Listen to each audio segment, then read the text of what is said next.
going on, people? Mitch here. Welcome back to Growing Up Gaming, your monthly podcast where we meet a new person from the internet to discuss their childhood with gaming and how it inspired them today. I want to thank everybody who's been so supportive of the show, not only by watching the show and rating it on your favorite platform, but also sharing the show with friends and communities and recommending guests. I greatly appreciate it. This week on the show, we have our guest. Her name is Fulya. I met her through Carpool Gaming. She's actually a member of the PlayStation Drive. So we get into how she still has her OG PS1 from way back when, her extensive library she had for her NES, and all of the animal myths of living in Australia. If you want to be a guest on the show, reach out to me on Discord or live on stream at twitch.tv/MitchPower1116 or leave a comment on the YouTube video below. I would love to hear more and more of your guys' stories. Also, as always, don't forget to like the video on YouTube, subscribe to the show on your platform of choice to catch all the new episodes each and every month, and share the show with a buddy to get more and more potential guests to have on and stories to hear. Thank you guys so much. I greatly appreciate it. Now let's have our chat with Fulya. Do you remember what got you started playing games? Was it a family member? Was it a friend? Was it a cousin? Who got you started playing games? So our family household, I would say my dad would have bought this console, and it was an Atari, and this is like back in early 90s, honestly, and there was like the massive TVs. Oh yeah. And yeah, I think Atari was the that's my first memory of playing video games. And I remember playing there was this like side-scrolly sort of kung fu game that I really loved playing a lot. And there was a fishing one too. Nice. I can never remember the names of these games. Right. So like so your dad started picking, he got the console and everything. So obviously he was into games, but was your dad like, I remember somebody before on one of my episodes mentioned like their dad bought a fishing game because they liked fishing, but they didn't buy like any other games at first. Cause like all they wanted was just games they gave a shit about. Like, what's a hobby of mine? Golf. I'm going to have just golf games. And like, that's all the kid was forced to play because he just didn't have like options because his dad didn't want to have anything else. Was that kind of a similar thing with you? Was like your dad just like, what are my hobbies? Video game of that version. No. So okay, that's good. I think for him, it was just more of it might have been the games that came with the console when he bought it. So it's like, it's the ones that we kind of stuck with. Right. Also, I don't even remember how those cartridges even worked, like if it was a cartridge or if it was something else. That part I don't remember. All I remember is this black box that had some brown on it, and there was a red button for the power and a joystick. That's pretty much what I remember of that console. It's funny because like I remember it must have been my dad who had it, but at my grandma's house in the basement there was like it was literally like a movie. It's like the old dusty box that had an Atari in it with a bunch of random games in it. Like it was like that. But I remember, I don't remember why it was in my grandma's basement because like I was definitely more NES era. Like I grew up in that era. But like I don't know, and then it was never hooked up that I remember. Like that Atari was just kind of like it was like Jumanji in my grandma's basement. It was like that old relic that was collecting dust, and I'm like, the hell is that thing? And then later in life, I found out like, oh, that's an Atari. Got it. Yeah. Okay. Yeah. That makes sense. So I do remember playing that. I'm pretty sure Space Invaders was also another game that I was playing because I think my dad was obsessed playing with that one. Because the thing is, my dad's not like a massive gamer, but it was just something that he could do to unwind after work because he used to work at a factory plant, driving around trucks and forklifts and all that sort of stuff. So for him, it was just more of it's something to do, something to unwind with. But I remember having the Atari in my room with the TV. So I was the one that actually got to game the most when I was a kid. So did he kick you out or not kick you out, but like go in your room? He's like, hey, move. I gotta play some games. I had a rough day at work. Get out of the way. No, I think it originally started in the living room first. Right. And then eventually it got moved into my room, especially considering that at the time we'd always have a lot of family coming over. And then obviously with family, there's kids. And he just didn't want it to get Go play wrecked. over there. Go play at her room. Get out of here. Adults are talking. Exactly. Yeah. Essentially, yeah. Yeah. I remember in my house, we had the NES hooked up in the living room, but then there were moments where I was wanting to play games, but there was like a John Wayne marathon on AMC or some shit. And my dad's just like, yeah, you're not playing Mario today. You can get the hell out of here. Go take that in your room.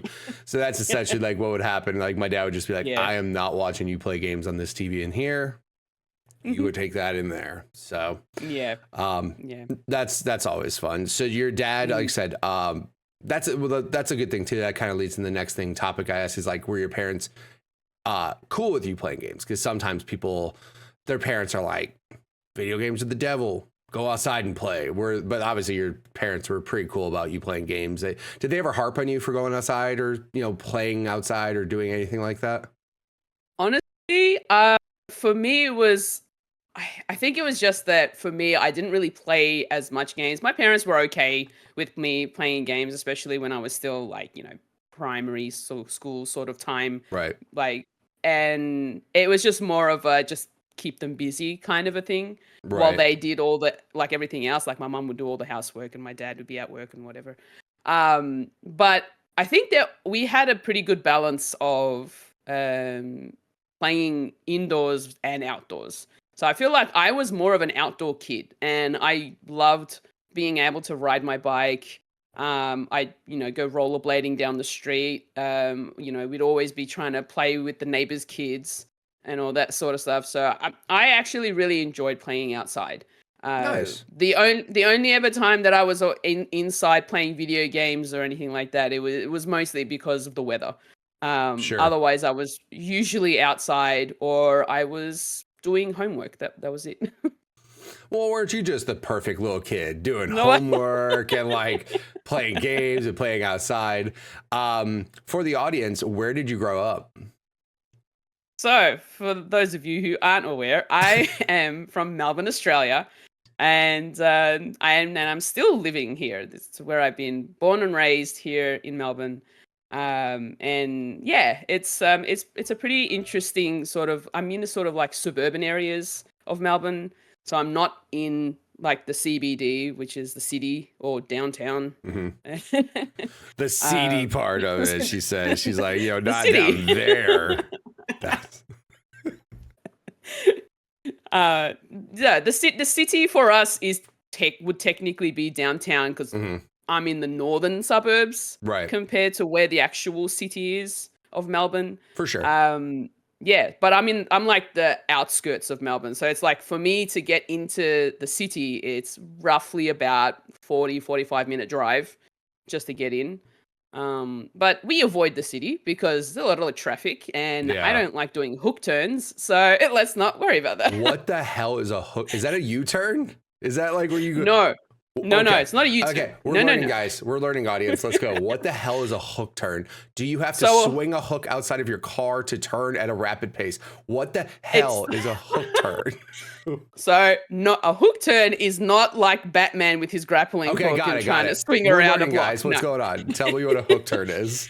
A hook turn is where you have so in the city more specifically is where you will see hook turns. Mm-hmm. So they'll be like at certain intersections, it'll be like a 4 intersection. You'll have 2 lanes. One lane, you're obviously just going as usual. But then if you want to turn, there'll be an intersection where it gets very busy. But if you want to turn right, because we drive on the left side, right? You have to turn right from the left lane. So what you have to do is you wait at the intersection until the traffic lights turn red, and because that will allow everybody to pass you. Right. Then once it turns red for the opposite side to go, that's when you turn to go right. That's a hook turn. So basically, you're turning the opposite, with like left lane going all the way. Okay, got it. Okay. Yeah. Okay. Yeah, so it's a really annoying thing to do. That's why I avoid driving in the city, because in the city it's chaos. There's so many vehicles. There's a lot of, foot traffic. It's where a lot of people go into work. There's a lot of like your city skyline sort of buildings and all that, and offices and all that sort of stuff. But it's also a tourist attraction because that's where a lot of people will stay. They'll stay in the city because that's Melbourne. So it's really chaotic to be driving around in the city. Not to mention the fact that parking is so hard to find there, unless you're going into like paid parking areas. Right. But even then, like the councils will come around and if you're parked illegally or if you've parked for too long in a 2-hour zone, then you'll get a ticket. So. Exactly. It's funny. This is a video game podcast, but I'm going to talk about traffic real fast. So in downtown Phoenix, where I live, there's so many people get weirded out here because there's so many roads where there's like more than one road that goes the same direction, right? So in like Central Avenue, which is literally the center of Phoenix, there's 5 lanes, 2 that go north, 2 that go south, and then there's a middle lane. Typically that middle lane people use to like turn, to get out of traffic, to turn left wherever they need to go. However, it's the weirdest thing. From like 7 a.m. till 9 a.m., that middle lane only goes north. It's like a third lane to basically give extra traffic. So it's like when you drive there, I remember there's all these signs and I'm like, what the hell happens on this road between 7 and 9? What the hell happens on this road because between 3 and 5, it's the opposite. So people can come home out of it. And it's like randomly throughout the day, this lane is not a turn lane. And if you jump into this lane, you might get into a head on collision with somebody coming the other way towards you. I'm like, oh, that's adorable. It's like a death trap street. I'm like, no thanks, I'm good. That kind of makes sense to me, weirdly, because we kind of have something similar here. Where if you're avoiding driving into the traffic, you still can avoiding driving into the city, you can go around literally just around the city to get to like different areas, different suburbs. And there is a strip of road where it sort of does a similar sort of thing where the middle lane, so there'll be like 2 lanes going north, 2 lanes going south, and then the middle lane will essentially be an extra lane depending on peak hour time. That's the first time I ever saw it when I came here, and I was like, that's the wildest shit I've ever seen, because I would just be terrified. I'd be like staring at my watch, looking for the 30 signs that are around, like, what direction does this road go right now? Like, that's just weird. So for us, the good thing about the way that that setup is for us on our road is that there's actually digital signage at the top when you're passing through that road, and each lane will have its own like sign. So it'll be the 2 lanes that'll have the circle, so it means you can go. But there'll be the 1 lane in the middle will have the cross. It'll have a red cross, which means you can't go. Do not get in this road right now. Essentially. Bet you that street in Central has the same thing, but I remember only seeing it one time and getting off that road real fast. I'm like, I'm getting out of here. I don't want to be here. So, but speaking of you going outside and playing as a kid, did you have to fight like 12-foot spiders, like grounded? Like, did you have to go out and like fight, scorpions and 12-foot spiders in order to ride your bike in Australia? Because that's definitely a thing. I mean, the fact that I live here means that all of the dangerous creatures is literally what I live with. They're my pets. Yes. Exactly. You didn't you didn't lasso up a spider and like play like horse and carriage with that thing when you were a child? You didn't do that? No. Shocker. No. For people that haven't been to Australia, relax. It's fine here. You're not gonna die. The spiders may be big, but they leave you alone if you leave them alone. It really depends on where you go. True. So I'm the same way. Like, I live in Arizona, and we have snakes, we have scorpions, we have spiders, we have black widow spider. I didn't realize black widow spiders until I saw one like in person, because they're out here, and everybody's like, watch out for brown recluse and black widows. I'm like, you mean black widows are just like fucking hanging out in street corners and shit? And they're like, occasionally you'll see them. And I remember in my apartment, I went on my patio and I looked, and there was, it was clear as day too. I saw like the red hourglass and everything. I'm like, oh fuck, that thing could put me in the hospital right now. I'm scared to death. But yeah, you're right. Just leave them alone and they'll leave you alone. You know what I mean? It's no big deal. I just love the perception of like everything in Australia is like you are playing a real life version of Grounded. Like spiders are as tall as cars and shit. You're like, all right. Yeah, this is the world of Hogwarts. There's agrimentulas exists. So right. Like, come on, man. Like, it's just, it's crazy. But everybody's got their weird thing. It's just sometimes, the only thing I think that makes Australia and like Arizona in particular is like our things could bite you and actually like put you in the hospital. Like, it's not, just fucking leave them alone. Like, they're fine. You'll be fine. Pretty much. So, we've got similar sort of insects and reptiles and whatnot. Exactly. That'll, potentially put you in hospital or maybe even kill you. So yeah. Don't worry about it. You're fine. Just leave them alone. Go inside and play video games. They'll I'm still alive. I am proof. People live all the time. I don't know why people freak out. They live all the time. Exactly. So, besides you having to dodge, death outside your door every moment. So you were playing games. Did your dad like you were playing games like you had mentioned, you were playing Atari and things like that. Did you eventually get to a point where you upgraded to like an NES, or like was your dad also still kind of involved with gaming as you grew up? My dad did end up buying an NES at one point, and so that still ended up in my room. And even though my dad would play as well. But I think the only games that I ever played on the NES was Super Mario Bros. And Duck Hunt, because it came on the one cartridge. Yep. And we also got the light gun as well, so it came as one whole package. And it's literally like the only game that I remember ever playing on that console. They're the only two games I've ever played. That's on NES. The only two games you ever played was that Mario Duck Hunt combo. Yep. I mean, to be fair, Mario's still awesome, right? I mean, Mario's awesome to this day. It doesn't matter. Like, I mean, those games are the at least you didn't have anything shitty to play, right? At least you didn't get stuck playing some like garbage ass NES game, because that would have sucked. Like, what think about that? What if like your whole memory of NES is some bullshit game and you're like, that system sucked, and everybody's like, what are you talking about? That system had this and this and this and this, and you're like, that game sucked, and that was the only experience you had. At least you had Mario Duck Hunt.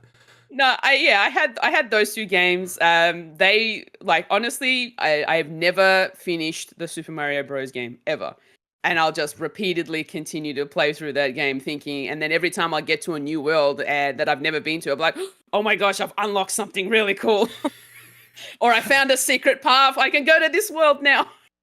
The other thing I think about too, especially growing up in a different country, is like access to games that you even had, right? Because that's the other thing that's different too. Because like, obviously in Japan there was way more stuff, right? And then when it came to the US, we got most of it, but not all of it.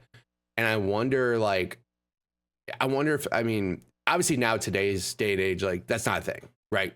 Everybody gets everything at the same time. Because that's the other thing too, is like, looking back on some older games didn't even release the same day, like here in Japan. And like a game could come out in Japan and then like 6 months later come here, and then 6 months later go to Europe, which is like fucking wild to think about. Like, imagine if Elden Ring DLC came out just in America for 6 months. People would be like, what the hell are you talking about? Like, what are you saying? I know, right? So it's weird to think of, but also too, we didn't have the access to like information then. So, I mean, we didn't even know these games existed. You know what I mean? We had Nintendo Power and again, that was ran by Nintendo. So it's like, they would tell you what information you need to know. It's not like you could just like go on the internet and figure out what latest thing happened to Japan. But I mean, and you may not have known this back with NES things, but like, do you know of that being any difference in Australia when it comes to like access to games when you were like, do you remember having problems getting certain games or anything like that? Honestly, for me back then, it didn't really occur to me that there'd be, different accessibility with games and whether or not we had games come here compared to other countries. I suppose just back then I was just whatever my parents could afford, I got essentially. You just started playing, the games that I played. Yeah, that's it. And yeah, I don't think I've ever noticed that difference. I'm pretty sure there was a major difference in when titles did come to our shores, but just back then, little me had no idea. I just played whatever I was given. Right. So did you get to a certain point? So like I said, you played, man, Mario Duck Hunt was the only thing you played on NES. That's literally the only thing that I played on the NES. I found out that there was a bigger catalog of games when NSO gave us the NES catalog. Oh my God. I didn't even think about that. You're like, my mind was like blown. You're telling me this machine wasn't a Mario Duck Hunt machine? It had other games on it? Other games? What? No, for me, it was just like even before NSO gave us the NES library, I only more recently got into the gaming community because of COVID. And I found out through, watching other people play games on YouTube and Twitch and listening to podcasts that there were other NES games. And I hadn't even heard of 90% of them. Because I'm like, what the hell are these games? That is crazy. Like I didn't know Legend of Zelda started on an NES. Wow. I mean, again though, but at the same time, like it wasn't your only hobby, I should say, right? Because some people, that's their entire life, right? Like video games were like their whole thing. They didn't go outside and play as much, or I mean, like that was just their whole hobby. Whereas yours was like, oh hey, my dad just had this and I started playing it. So did you guys ever do 2-player Mario? Like do you remember playing actual games with him together, either on Atari or on NES or anything? Don't think so. I do remember playing, like sharing the light gun when we were playing Duck Hunt. There you go. So that one I remember. Right. But then I'd rage out and just go straight up to the TV and just start the kid cheat code where you get literally you're pressing the goddamn gun on the screen and like on the pow, screen. pow, pow, pow. Like, I'll show you, dog. You're not gonna laugh at me. I'm gonna have the last laugh. By the way, crazy technology that they had in those light guns back in the day. Like it's just so crazy to think of like how they did that. But yeah, it's so funny because every kid had that cheat code of like, fuck this, I'll show you. Run straight up to the screen. Literally not even like they would push the fucking gun on the onto TV. The screen. Like my dad would yell at me. It's like, Fulya, you're not supposed to do that. Come back here. And I'm like, and then my dad would sit down and show me how to use the sights on the gun. And be like, this is how you aim. And I'm like, okay. Father-daughter bonding moment where you're like, no. Yeah. Here's how you actually shoot. Look down this. Yeah. That's hilarious. I mean, but when you're a kid and you get frustrated, fuck that dog. I gotta kill you. Yeah, exactly. That dog ran his mouth, didn't he? He'd just get up. He'd be like, man, fuck you, you suck, dog. And he'd be like, what? I'll show you. Yeah, dude, what an asshole dog. Like when you would fuck up. So that I also dude, your brain had to explode when you're like, wait, what? What do you mean? Mario, Zelda, Excite Bike, like all these NES games. Oh, okay. Excite Bike. Core memory unlocked. Let's go. Yep, there it is. Okay. Excite Bike. I absolutely loved Excite Bike. That's probably one of my favorite NES games. That is my favorite NES game. Is it? Nice. So it is. Now when the hell did you play that though? Last year. I'm pretty No, I do remember playing it as a kid. I do remember playing it. But I don't know that I owned it though. I may have owned it. I just can't remember. But I do remember playing it. Right. Did you so like, and the cool thing is like you grew up in a area where there were actually other kids, right? Like you grew up in an area where like you could hang out with other kids. Did they play games as well? Did you ever go over their house and maybe that's where you played it? Or what were mostly the kids you hung out with outside like, oh no, we're just gonna go hang out outside and play? So the kids that I played with outside, I don't know if they played video games because my parents wouldn't allow me to go to their house. Ah. So it's either they come to us or we go out, because the way that our old house was sort of set up, we were on a service road to a main road, but our neighbors were in a court. So it's like a bunch of houses in one area, but there's no like through road or anything like that. Right. So they were the first house on the corner of that court. And if we wanted to play with them not at our house, we could go into the court and play with the kids there. Right. Yeah. We have it here called a cul-de-sac, where basically, it's like the road ends and there's like a giant like circle piece of pavement in between. Yeah, where everything is. Yeah, just like that. Like that's where I live. I live like there's one right there. So like the kids want to ride bikes, they ride it over there. Yeah, essentially. There's no throughway, so it's like not like cars are flying up and down the streets. No. We try to have the only thing that sucks is like there was no sign down the road that would say like this is not a through road, please don't come down here, because that's what like we bought this house specifically for, like, oh, in case the kids want to do something they can go out in the cul-de-sac over there and they can do whatever. And like cars will fly up this street just to find out it doesn't go through, and then they have to turn around and fly back. Turn around and go back. Like it's the exact opposite of why I wanted this damn house right here. So we actually started like the neighborhood started putting signs over there like, no through road. Don't come through here, not through road. Don't come over here, please. Leave us alone. So the service road that we lived on was actually had a through road. So it actually went from start to finish all the way through. Right. But it was just that court area that we as kids were allowed to go and play with the neighborhood kids, essentially. So we weren't exactly allowed to go into their houses for whatever reason. I don't know what it was with my parents and being like, no, we want you to be here at all times. And I'm like, okay. You know what's weird? I don't even say it's weird. It's like back in my day, like I would go over my buddies' houses for hours, for sometimes in the summertime, days. Like I wouldn't come home. I'd go over there. I'd do a sleepover like all weekend.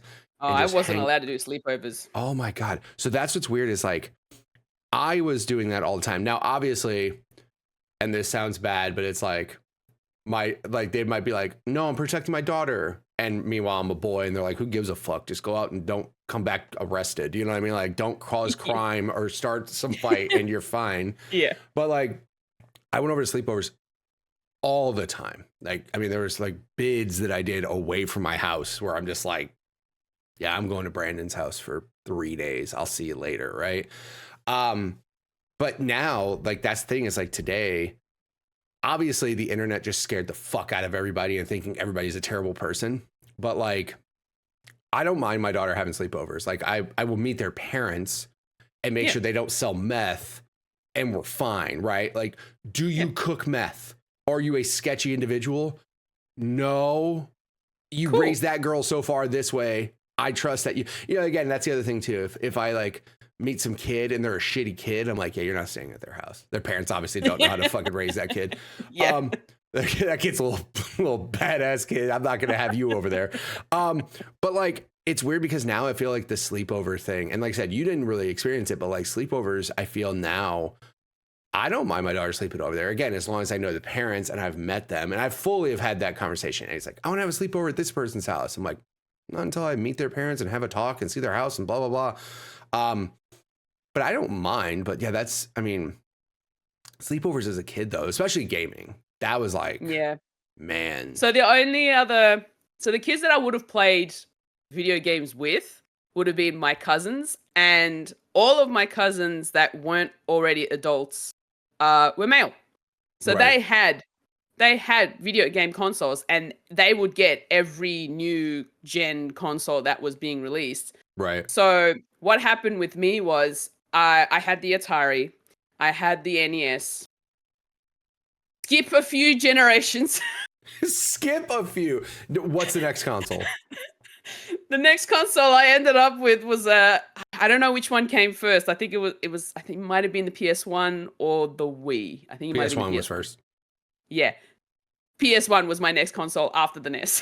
NES to PS1. What a jump. Yeah. That's a big jump.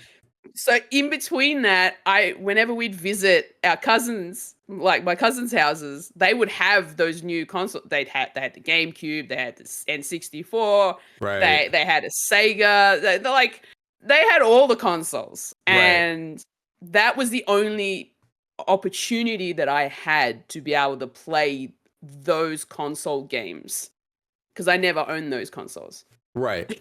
I can't imagine you going to your cousin's house and then like seeing graphically something way more insane and your little brain just like, why is that in front of me? What is on your TV? I can't believe this is real. Yeah. Most of the time, because they would be the ones with those consoles, and a lot of them are actually older than me. Right. So I would be the one sitting there watching them play. Right. And I feel like that was kind of like my in-person Twitch. I was watching that was back Twitch in the day before Twitch was a thing. Yeah. You just sat there and was like, I'll watch my cousins, I guess. I'll watch them play. Right. Sometimes they'll let me play too. Like I remember playing like Mario Kart on the 64, and I sucked at it, and that's a whole story. And then I think I also remember playing 007 as well. Yeah. Yeah, GoldenEye with my cousins. Me freaking, what was I, like maybe 10, 11 years old. The thing I would say is like those consoles fed into sharing though, especially the N64. So like when the N64 happened, I make a bet. I guarantee you there was some contract. If you make an N64 game, it has to be 4 players because every fucking thing on that console, even if it shouldn't have been multiplayer, was like they made everything 4 players on that console. And the previous consoles were the ones that were like mostly single, like taking turns type of deal. And that's where people got fucked over, right? Because it's like, oh, if older cousin's playing, you're not playing. You're not playing. Like you're gonna watch me play this, right? But then when the other consoles came out and it was also all like focused on the multiplayer stuff, at least that's better because you got a turn to actually play some of the games with them instead of just watching. Yeah, no, it was good that I got to actually play alongside them sometimes.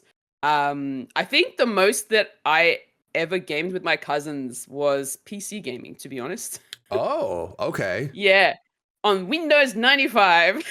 Hey, back when people got excited for Windows to come out, by the way, that's fucking weird.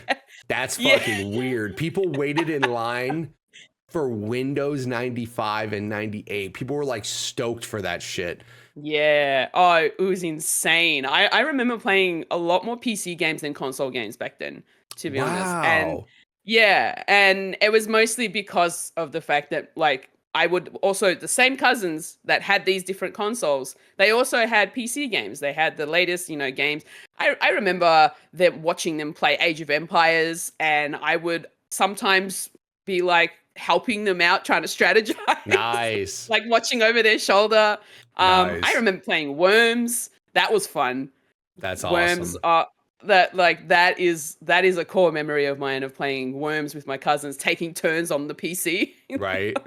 So at your own house so did you have a PC at your house then? So that was like you, okay, so that's awesome. Cause that's the thing is like, when we grew up, we didn't grow up very well off. So like PCs and stuff, like we just didn't really have one for the longest time.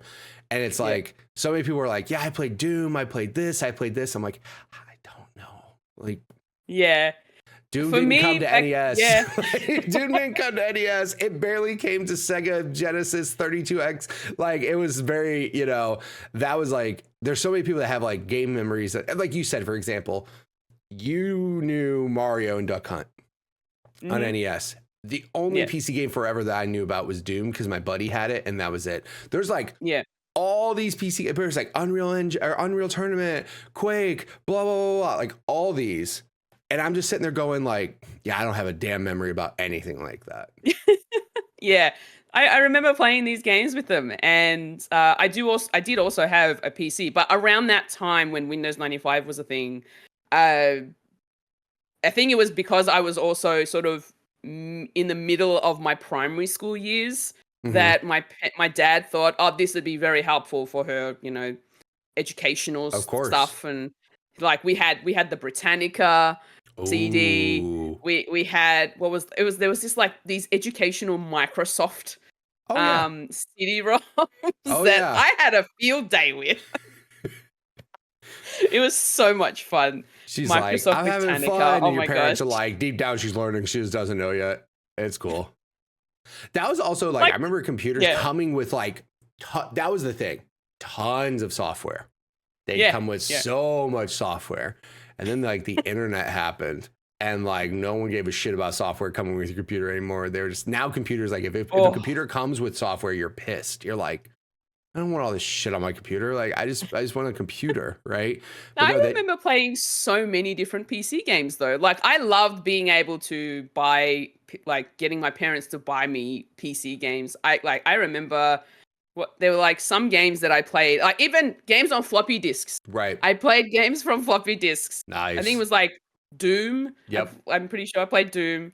There was another one that I can't remember, but I feel like that was kind of when because my parents are from a non-English speaking country.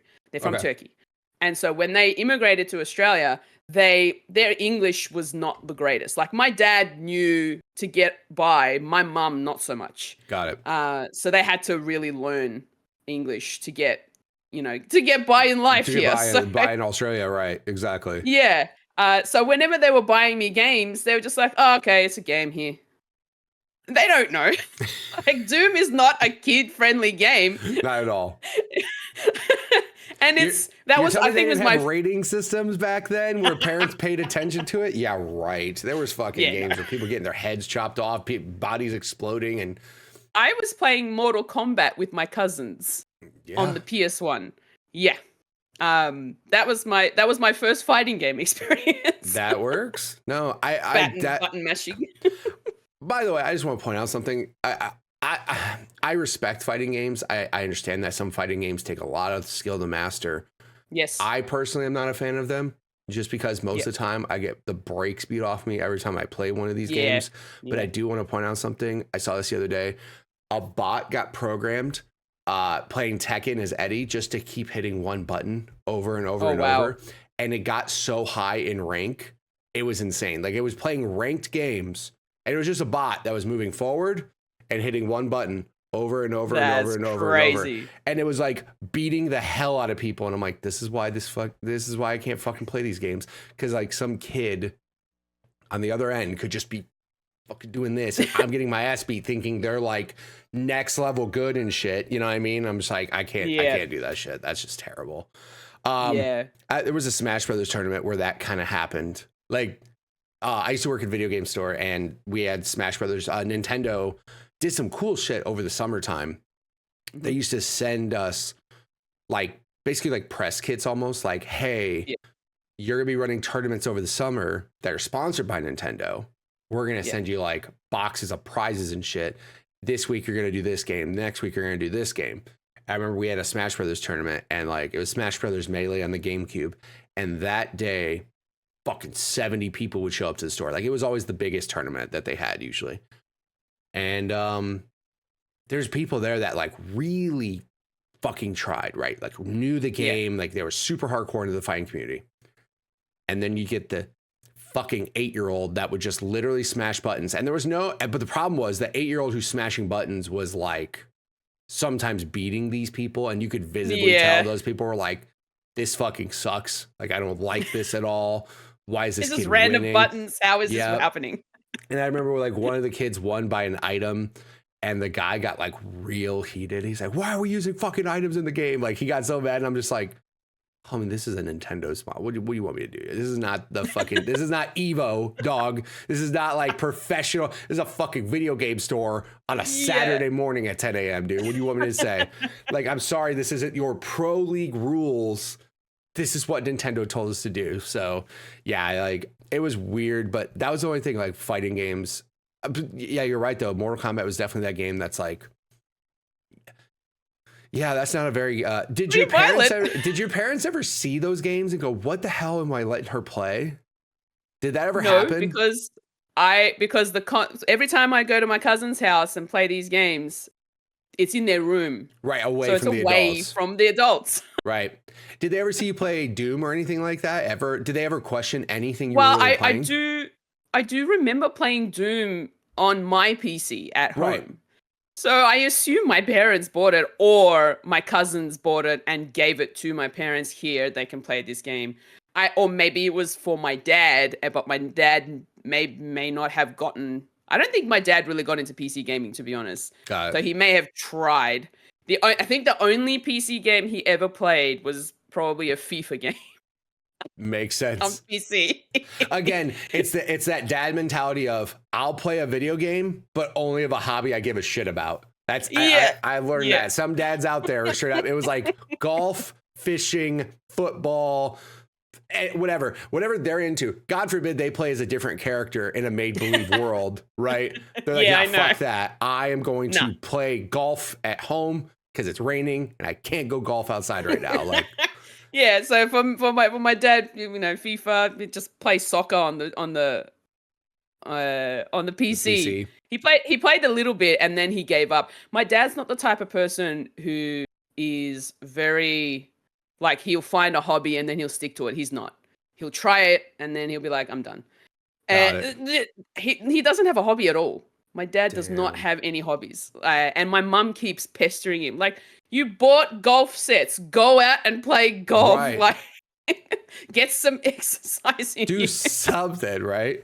Do something.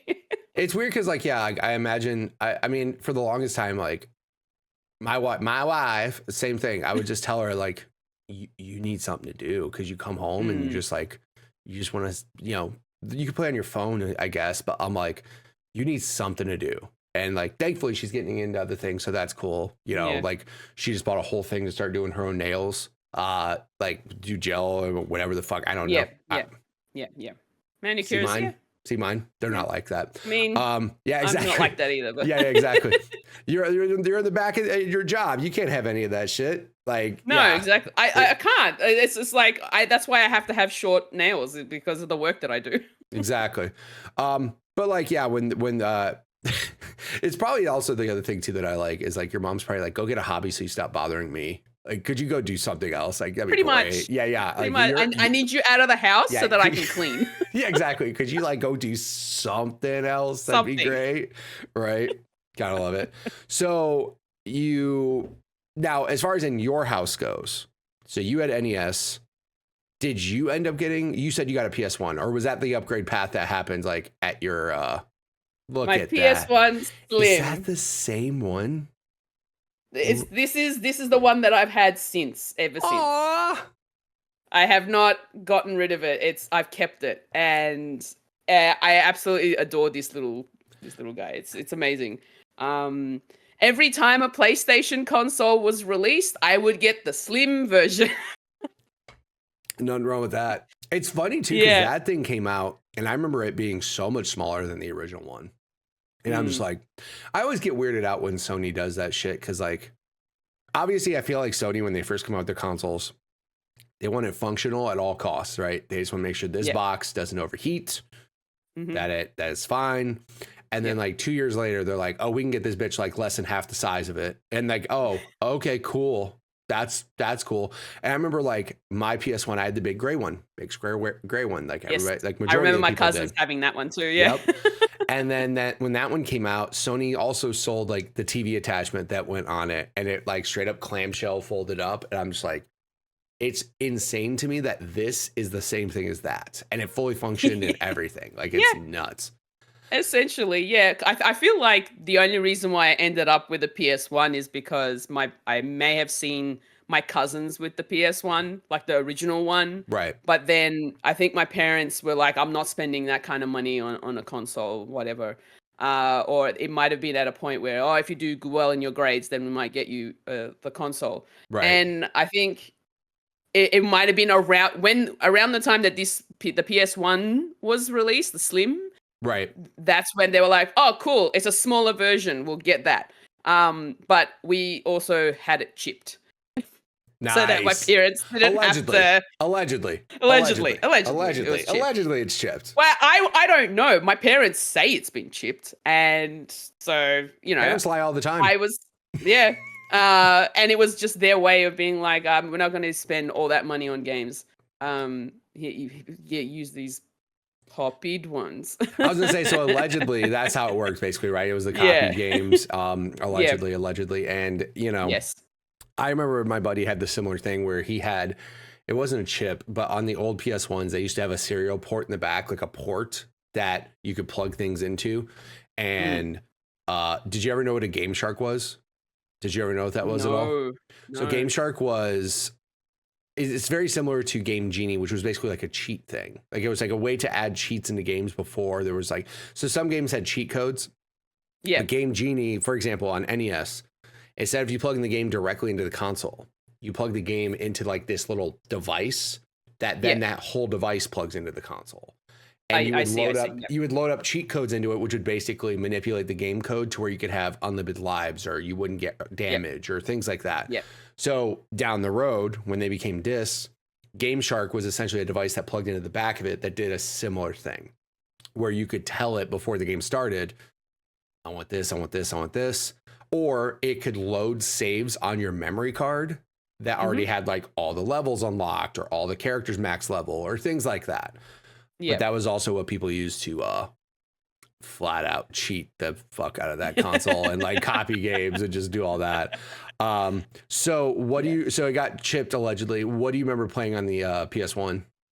So the only games that I remember, and they're not copied either, they're the actual legit what the games. Fuck? What's the point? I know, but I've only got 6 games. Okay. I only had 6 games, one of which I was like playing not too long ago, and that's it's in the actual PS1 right now. Bugs Bunny Lost in Time.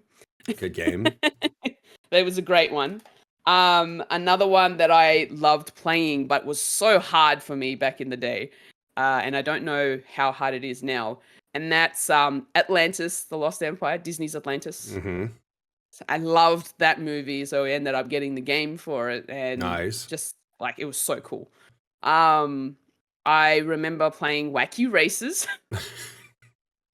the Cartoon Network Wacky Races, which was my Mario Kart back in the day. Yo, man, what a whack Mario Kart compared to normal Mario Kart, man. I remember that too. Everyone and their mother tried to replicate Mario Kart with their IP, and it never worked as well. You're just like, it's ain't Mario Kart. Mario Kart's still better. But again, if you didn't play Mario Kart as a reference, well, you said you played it earlier on the N64. I played a little bit of it, but Wacky Races was the one that I loved the most. Right. Back, and it was my favorite Mario Kart-esque game. Yeah, exactly. That's so funny. The one that I've mentioned these games like on the PlayStation Drive, but this is the one that the team love me whenever I bring it up. I also played Anna Kournikovas tennis, Smash Court Tennis. Anna Kournikova, by the way, I haven't heard that name in, I don't know, 30 years. No, probably like 20. But like she had her own licensed tennis game, huh? Yeah, she did, and I loved playing the crap out of that game. That's awesome. That was like one of my favorite PS1 titles that I played, and it was just the one thing that kept me wanting to be better in the game. So and I would always try to beat the NPC, and like I had I made sure, I think at the start of the year, I when I found out that I was on the PlayStation Drive, I decided I wanted to hook up the PS1. So I ended up I didn't have the adapter for it, like the wall adapter. So I'm like, oh crap, now I'm gonna have to go to Amazon, grab all the things. So I went the whole hog of trying to make this thing work, to find out that my controllers don't work anymore. Of course they don't. So what ended up happening is I had to get an 8-bit adapter, wireless adapter, so that I can use my PS5 controller on this PS1. That's crazy. And I was noticing that. I was noticing you had a different controller thing in there, and I didn't know if that was like a special. Yeah, so that is actually for a PS5. That is an adapter. It's a Bluetooth adapter that you can use for the DualSense or the DualShock. So for the PS4 controller or the PS5 controller. That is pretty awesome though. And it works fine. As long as you have to also connect it to your PC and download like an update type like of thing. Firmware update so that it works. And then it's fine. And I'm able to play my PS1 games using a PS5 controller, which is so weird. Shout out to 8-Bit Duo. They make great products. They make really good products. Like that's cool. And it's funny too, because like you're right. Like back in the day, to have a wireless controller was so, one, insane to think about, and two, they never worked ever. Like because of like some of them had to have line of sight, which is insane to think about now. Like imagine line of sight with like a console, but like they had to have line of sight. If you were too far away, they'd sometimes cut in and out. Like it was just so weird. But now you bought a little adapter and now you can plug in the super awesome PS5 controller and just play with that. So pretty much, yeah. And so when I plugged it in and set it up and I got it working, one thing I realized that the aspect ratio on my TV is different to this now. Oh yeah. Not even 720 square image. It's not even centered. It's not even centered though. It goes off to the side and has this black bar coming down one side of the TV, and I'm like, no, what the hell? Why the fuck is it not centered? That's how it used to be. Like if I go watch some content like that now, it centers and there's black bars on this side. Yeah. No, this one's just shifts the whole shit over. The one side black bar, and I'm like, this is shit. That sucks. That sucks. So but you know what? There's like a larger black square here. Yeah, pretty much. And I'm like, you know what? Screw it. It's working. I could see it on my TV, on my big ass LCD TV. It works. It's fine. There's like some fuzzy lines because it's, me plugging the AV plugins because I use the HDMI adapter to the AV, and I'm like, and it works fine. So I'm like, okay, visually I can see the game. That's true. The cool thing is like on some of those, because I have a buddy, Mike, he does a lot of video game restoration stuff. So like he's upgraded old consoles to work with modern stuff. Like they have mod kits where you can add HDMI ports to like old consoles, like natively. Okay. It has a board you attach like inside, like open up the actual console, solder a board, but then on the back, it actually replaces those ports to where it looks factory, like factory HDMI coming out of the console. But because it's a board that goes inside, it actually does all sorts of extra processing to where it doesn't look like complete shit on new TVs. So, and like he showed me, there was a PS1 upgrade he had where there was the disk drive was replaced on the inside with a board that basically had an SD card on it.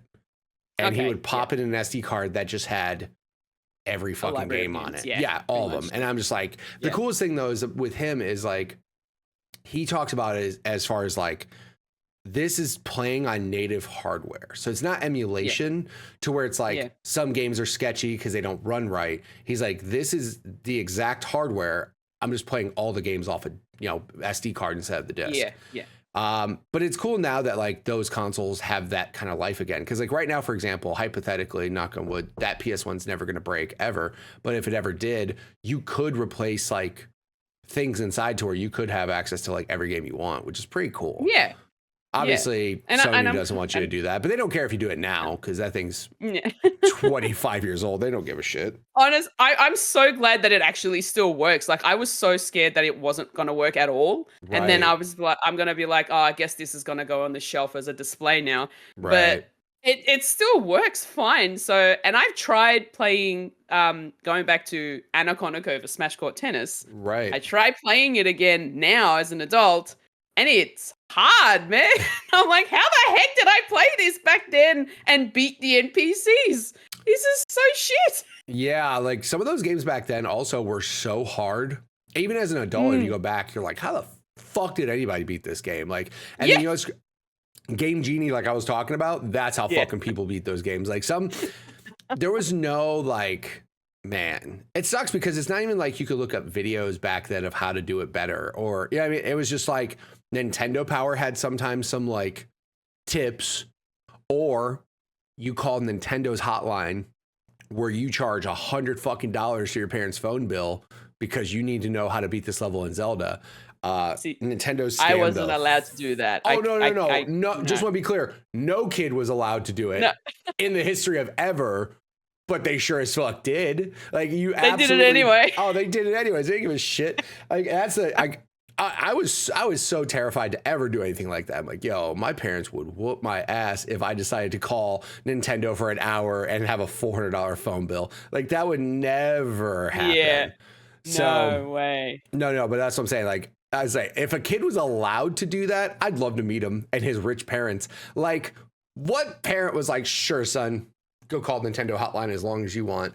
And there's like stories about people calling that thing and just, they have like giant books of how to beat each game. And like, wow, that's just nuts to think about. And now that's crazy. You just go to YouTube. Yeah. How the fuck do I beat this Elden Ring boss? I don't know. Here's Google this game's walkthrough and then bring up a blog. Full walkthrough of everything, which is very good. But I remember that was actually the funniest thing is like when the internet happened, like around PS1 era, things like strategy guides used to be required. Sometimes depending on the game, you're like, God, I don't know how to get through this. And then the internet happened. And then strategy guides were just like, the fucking internet exists. You don't need a guide anymore. And then I remember, and then guides turned into like art books / strategy guides. Like they were just trying to do anything in the world to keep you buying a fucking strategy guide. They turned into like collector's edition guides. I'm like, shut up. You just added art to this. It's still a fucking strategy guide. It doesn't matter. So you went from PS1. Did you just go? You got PlayStation the whole way, I assume, because So I had the PS1 Slim, and then my sister wanted the PS2, so we got the PS2 Slim. Ah, okay. Oh no, the internet took Fulya. The internet took her, guys. Oh no, she's stuck. Her sister just offed her. Oh no, Fulya, come back. Did a spider take you? Oh no, are you back? Yeah. Okay, yeah. I didn't know if a spider jumped on the internet line and like just decided to have a munch on it. We couldn't tell. I was like, hold on, he's gone. Do I keep talking? I was like, yeah, a spider definitely just jumped on her house and tried to eat her house. It's okay. You're fine though. You're alive. I'm good. You're still here. I'm good. So your sister got a PS2 Slim. So my sister wanted a PS2, so we got the PS2 Slim because she wanted to play Gran Turismo. Ooh. So Gran Turismo 4? On PS2, yes. Yeah, 4. On PS2, yes. So I played that, and I don't have any recollection. There's that spider again. There's that spider again. Gran Turismo 4 was a great game on PS2. Graphically, the game was great. I'm going to keep filling time while Fulya's internet gets sorted out. But Gran Turismo 2 or 4, speaking of that, there was, when I worked at the video game store, we actually did a whole ass setup at the video game store where we had a wheel and like pedals. Okay, and Fulya's back, so I stopped filling time. Go on about Gran Turismo 4. Never mind, Fulya's still figuring things out. Oh no! Now Fulya's mic's not working, guys. It's a fucking it's crazy. It's what just happened. Oh no! Oh god, we're back. We're back. What's happening? That spider. Tell that spider to fuck off. Like if you could, that'd be great for you. I don't know. I don't think it's my end. Is it my end? God damn it! I don't know either. We're fine. Gran Turismo 4. Fucking keep it rolling. Yeah, there was I had no recollection, but I do have the physical copy of another tennis game that I don't remember playing. Did you play tennis when you were younger? Like actually play tennis when you were younger? No. You just Anna Kournikova was that impactful to you and they were just like, fuck it. I wanted tennis. But hold on, isn't tennis in Australia like isn't it like I won't say more popular, but is it like a popular sport in Australia or no, not really?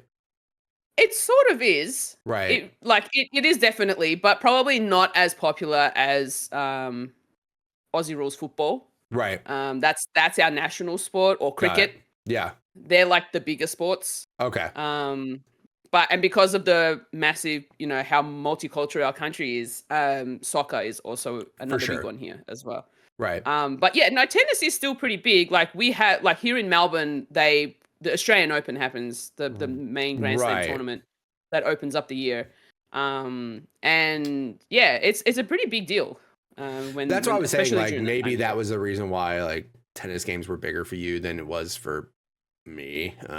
I don't remember. I feel like maybe my parents saw me play tennis on the PS1. They're like, oh, it's another tennis game here. Yeah, exactly. You like this. We saw you play it for 5 minutes once. Here you go. Have a good day. Like he's another tennis game. Right, exactly. And I also remember playing, was it Tekken 3? For PS2, it probably would have been Tekken Tag Tournament. One of the Tekken games was on there. Yeah, Tekken 3. Well, also, to be honest, you could have played Tekken 3 because I think Tekken 1, 2, 3 was PS1. But I mean, PS2 played PS1 games, so I mean, it didn't matter. You could have easily played it, Yeah, I do remember playing a fighting game as well because, my sister, we got 2 controllers, so we had to play together and all that exactly. stuff, so. How much younger was your sister compared to you? She is 4 years younger than me. Not terrible. Like, one thing I've noticed talking to, different people on this show is like, depending on the age gap of your siblings, it can either be super cool because you're super close in age to where you're very similar into the same things, right? Maybe one person gets ahead of a little, but like sometimes you get an age gap of like 6 years. And if you think about that, like someone who's 10 compared to someone who's 16 is into vastly different shit. So it's just like, there's just no common interest when it comes to like video games or taste in music or movies or any of that stuff, right? Yeah. So at least it's kind of in that middle ground. Like 4 years is still somewhere where you are starting to get into things. Yeah, we still kind of had some things in common, but but I think it was just more so the fact that, we kind of had no choice but to play whatever games we got. Right. Also, I kind of forgot to mention this. Did you just have the one sister and that was it? Yep, just one sister. Yeah, just the one sister. Okay. So for a while there, you were, I mean, especially when she was much younger, she wasn't playing any games really. Like it was just all you. Not mostly. Really. Yeah. And then she eventually, so then she started getting into video games. And then were you guys kind of like, so obviously you got the PS2 Slim. Were both of you at that point like, okay, cool, like kind of just taking turns getting games or things like that? No. So we didn't actually get very many games. Like I said, I think I only remember having like maybe 4 games on the PS2. Right. So they were the only ones that were in our rotation to play. So that's literally all we played. But we'd still be visiting family at the time. Right. So we'd be playing with the cousins and all that sort of stuff. That was, I don't even remember what year that was because I feel like I was getting to I think it was starting high school around that time, and my sister was sort of in the middle of her primary school years, and I think we were also kind of transitioning from like moving house, and she had to move to a different school and all that sort of stuff. So right. During that time, I think it got to a point where my sister or my parents were trying to get me and my sister to study more. So we weren't really as much allowed to play video games at that time. Buckle down in academics. Focus on your studies, get your homework done, that sort of stuff. Got it. But growing up as well, my sister and I had to work in the family business every Sunday, which my parents still do. What's the family business, if you don't mind me asking? It's pretty much working at a trash and treasure market where you're just sort of selling stuff. Oh, got it. Okay, I got you. Yeah, essentially, for cash. For cash only sales here. Cash only sales. Keep government out of that shit. I hear you. Allegedly. And that's kind of how my sister and I learnt maths, because we were exchanging money and we had to learn how to do all that sort of stuff. So that was interesting. Shout out. It's funny. I learned math the same way from my grandma, just like teaching me math with like money. And I don't know if that's why I'm so good with math now. Like whenever they like my kids have a math question, they come to me. But like, I don't know, math was just super easy when it comes to dealing with just money. It's not saying my grandma had like, Oh, my grandma had loads of money just laying around. No, she just taught me. No, Here's how a quarter works. Here's a like and like percentages and all that shit. So yeah, that's kind of how we were taught how to, like, just by serving customers essentially, and taking money and then having to give change and all that sort of stuff. And that was our math lesson for the weekend. But it works. I mean, it's a great, like I said, it worked easily for me because, you know, like I said, I understood math, whereas some kids' math is just like, it is a second language. They're like, what the fuck is happening in front of me? If I was, I would know if I was making a mistake, because my dad would be like, you gave them too much change, or you gave them the right. Right. No, that's when you're dealing with family income. Yeah, you can't fuck up. Like, no. There's no fucking up there. You gotta quickly learn. Like, what did you just give that guy? I go up to my dad, be like, how much change? And my dad would be like, well, work it out. You the thing costs $5. Right. They've given you 10. How much do you give them back? I'm like, trying to count on my fingers. You know my favorite part too? I bet you that customer is just like, can you just fucking tell her so I can get out of here, please? Like, I got shit to do. I don't have time for you to give her a fucking math lesson. I gotta go. Could you just fucking tell her it's $5 and let me leave, please? I bet they were nice enough to be patient. That's good. So. That's good at least, yeah. In America, they'd be like, yo, I got some shit to do on a Sunday. I can't be sitting here waiting for this little girl to figure out math. Give me my fucking change. Get out of here. Like, that's definitely, at least they're like nicer, much nicer. They're like, oh, let her figure it out. It's okay. I guarantee you one time there had to be a wife and a husband combo, and the wife was like, it's okay, let her figure it out. And the dad's like, I got shit probably to do. I don't remember. Exactly. Probably one time, but that's fine. You learn math and then you're better off from it. So so like it's weird that they actually, well, not weird, but like they started buckling down though just at a different point in life where they were like, no gaming, like early, like, you know, like some people were like, no gaming, go outside and play. Yours was like, no gaming, make sure you guys get your schoolwork done and stuff like that. Yeah. For me, is especially because I'm the oldest and I was the first one to hit high school. Right. So they were like, all right, well, now that she's in high school and she's a teenager, we need to get her to be serious. So we need her to like buckle down and study and all that sort of stuff. And when I was in primary school, I was actually a pretty good student in terms of like my academics were actually pretty good. I was like, I was getting like A's and B's. In maths and in reading and all that sort of stuff. And then when I transitioned into high school, I thought I'd be in like the advanced classes of like maths and I was for the first term. Right. But then I realized I had no idea about algebra. And algebra confused the crap out of me. The fuck do you mean letters are in math? This is stupid. I'm like, excuse me? Letters? How do I work out what X is? I don't understand. Right. And so I ended up having to be moved down to like a general class because I just wasn't getting it. Right. Yeah. What's funny is like for the most part, school was never hard for me. I just kind of coasted. And then when I was in 6th grade, they were like, you can take algebra now if you want to, and you'll get high school credit for it. And I'm like, okay. And I did really well and I was fine. But then they were always like, you should do advanced classes. And I'm like, yeah, fuck that. I'm trying to do other stuff. Like, I'm not trying to like, all the people that were in advanced classes were like, what'd you do till last night? Did you watch like a movie? I read. The fuck you mean you read? Like, I don't want to go home and have to like worry about schoolwork all night long. Like, I was very much like, I'm not trying to do that shit. Like, I'm good. Yeah. So I like coasted through normal classes, like just fine. I remember my math teacher would get pissed off at me. So she would put an assignment on the board. As soon as I walk in, I would see what the assignment was. I'd look in the book. I'd figure it out instantly. I'd do the homework she assigned in for the night. I would do it in class while she's talking. She's teaching the rest of the class what to do. And I'm just like, I don't need you to fucking teach me. Done. I'm done. And then as I would leave, I would hand her the homework. I'm like, here's your homework for today. Have a good day. And she's like, do you even listen to what I say? I'm like, no, because I don't have to. Like, the book tells me how to do it. I just fucking do it.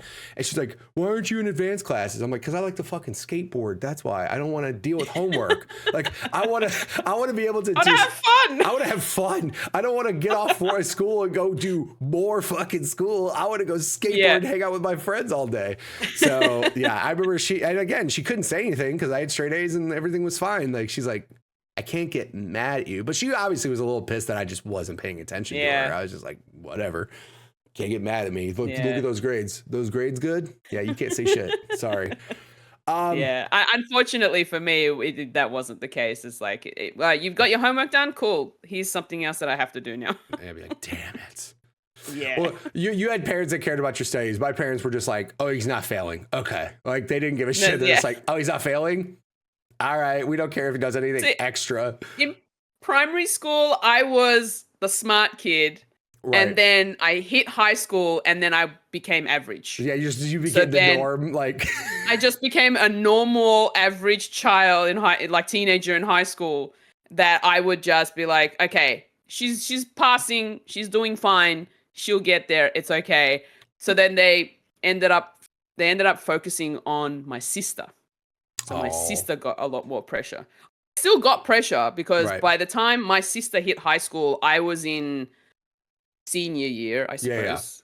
Because we don't do senior year, it's just one whole school. Right.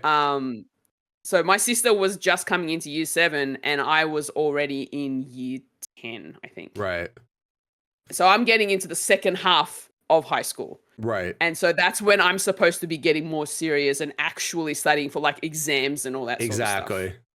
And getting ready for potential university.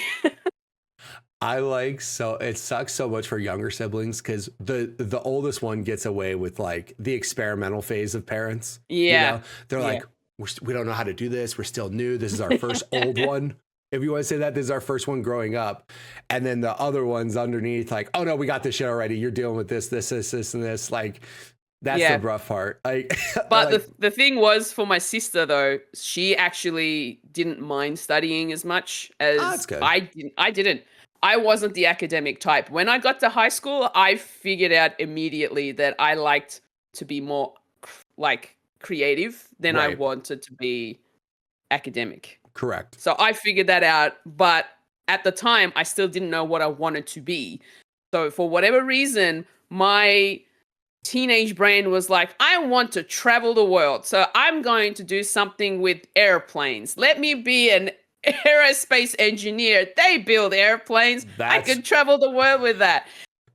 That was year 10.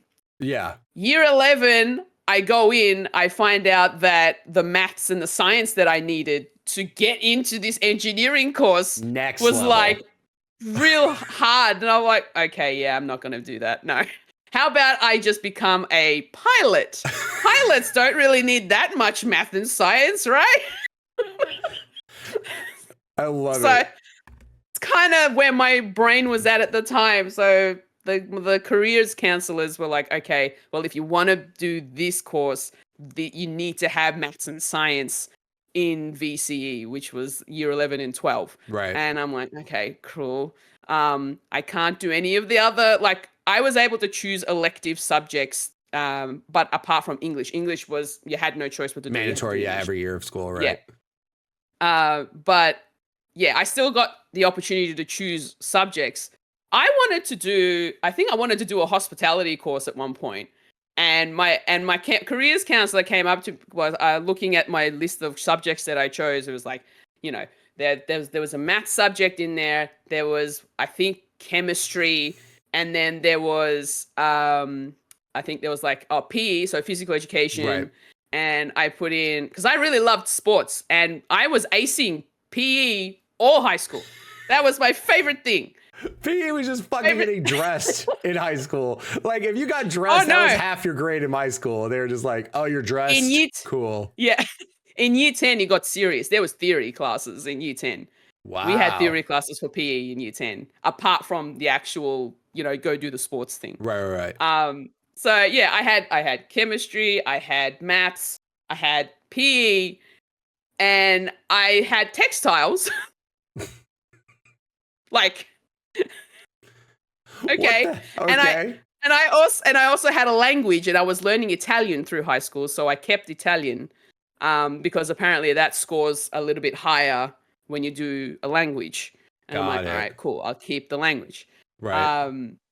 So, and because for some reason, I also thought about like, in case I didn't get these subjects, here are my other options. Your backup ones, right? Here's hospitality. And the only reason why I picked hospitality is because my best friend was doing hospitality. I'm like, oh, that'd be fun, running the school's cafe. That's so, like, that was also a big deal too, right? What classes, you talking to your friends? What classes are you doing?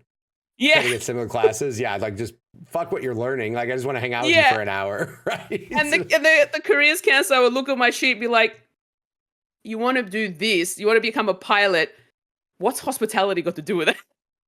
Well, I'm like, but why not? But why not? Exactly. I also had photography on my backup list. They're like, you don't need photography. And I'm like, but I love taking photos. Yeah. It's funny because, like, my counselor, like, I remember my counselor just really wasn't, I'm not going to say they weren't, like, trying to prep me for anything, but they just knew. I was like, this fucking kid just wants to get out of school and skateboard. Like, whatever. Just don't fail. Just choose your classes and everything was fine. I was at Nerd, though, through high school, freshman, sophomore, and junior year, where every other kid had a free class, you know, like a class in the middle of the day where it was empty, where you could study and stuff. We got that in year 12. Yeah. I didn't need it. And I basically told my counselor, fill it with a class. Like, fill it with a class that I need to graduate. So then, senior year, my last year of high school came up.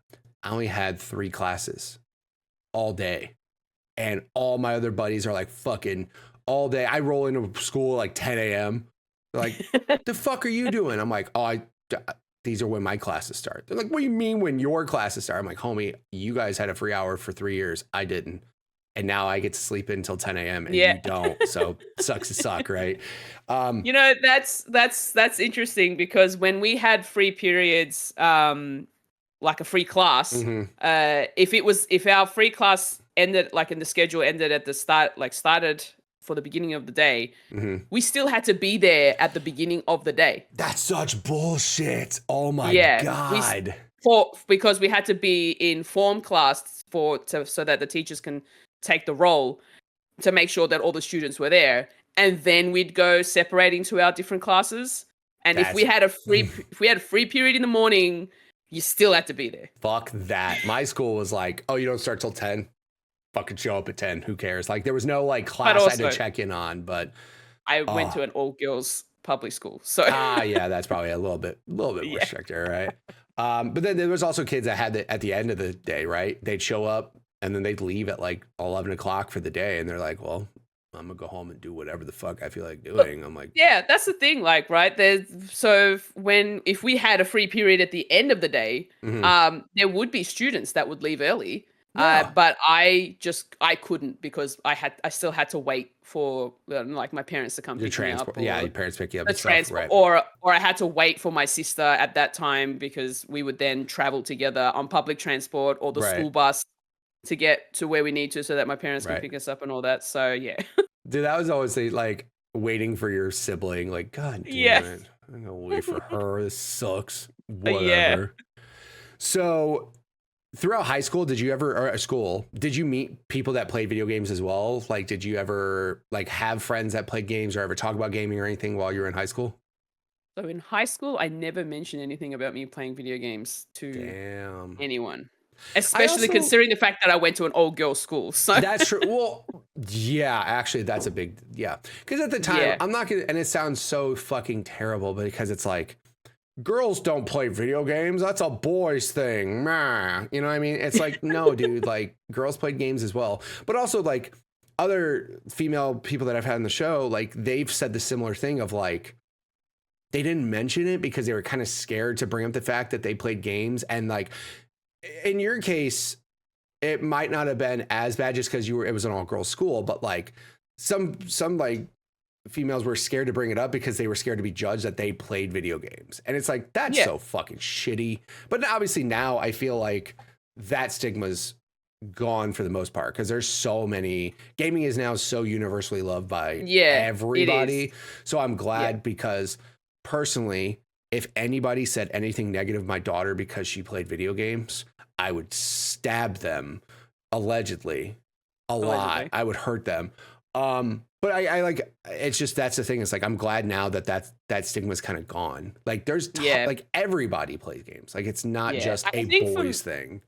Yeah, I think for me, it's because I went to an all girls school. I didn't want to. I didn't stand out, and I wasn't like I was the kid that no one really cared about. Like just floated through. Yeah. Yeah, essentially. I don't really even remember being bullied, because I don't feel like I have any kind of trauma from high school of any kind.